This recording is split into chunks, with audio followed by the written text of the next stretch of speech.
श्रीमद् भागवत महापुराण। राजा चित्रकेतु को पार्वती जी का श्राप तथा उसका वृतासुर होकर उत्पन्न होना।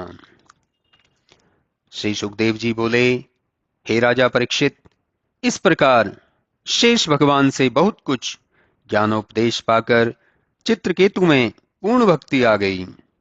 अब वह अपनी शक्ति से आकाश में उड़ने लगा।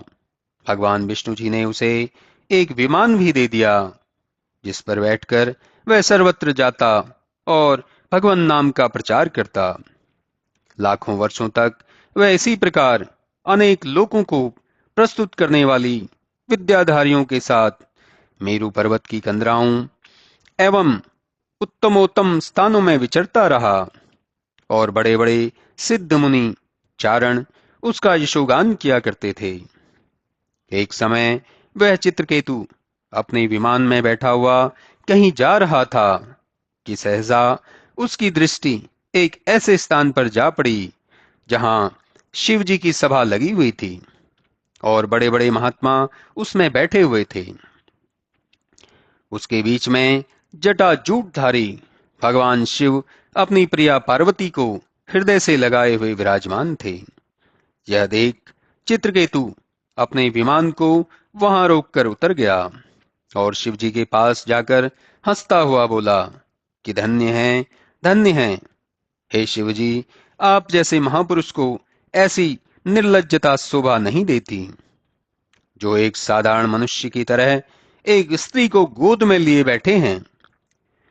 क्या आप जैसे व्रतधारी को सभा में स्त्री का इस प्रकार ग्रहण करना उचित है?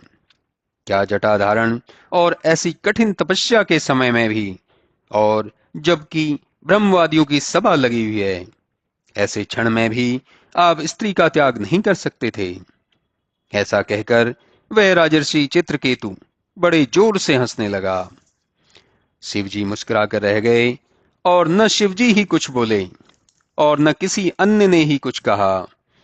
तब पार्वती जी ने क्रोध पूर्वक कहा, रे दुष्ट, क्या अब लोक में शासन और दंड का काज तेरे ही हाथ में सौंपा गया है?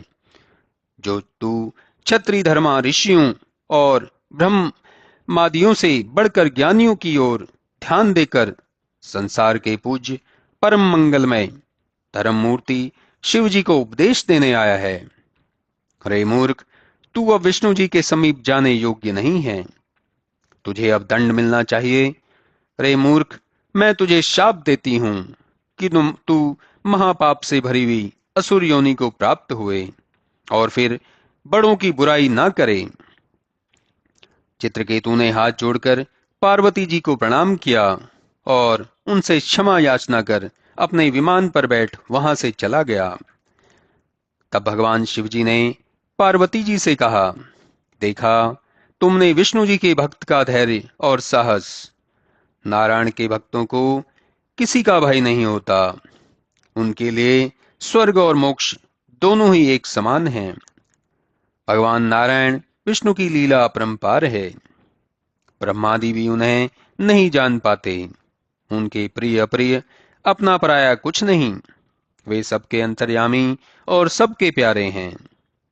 यह महाभाग राजर्षि चित्रकेतु भगवान का प्यारा भक्त है और इसी से मैंने उस पर क्रोध नहीं किया था, क्योंकि ऐसे भक्तों के किसी भी आचरण में आश्चर्य नहीं करना चाहिए। श्री सुखदेव जी कहते हैं, हे परीक्षित, शिव जी के ऐसा कहने से पार्वती जी का संदेह जाता रहा और उनकी बुद्धि शांत हो गई। चित्रकेतु भगवान विष्णु का परम भक्त था। वह चाहता तो पार्वती जी के शाप के बदले वह भी उन्हें शापित करता, किंतु साधुता का यह अर्थ नहीं है। इस कारण उन्होंने पार्वती जी के शाप को सिरोधार्य कर लिया।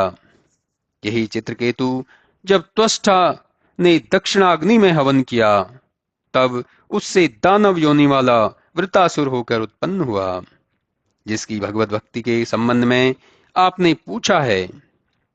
हे परीक्षित, यह महात्मा चित्रकेतु का इतिहास बड़ा ही पवित्र और सब बंधनों से मुक्त करने वाला है।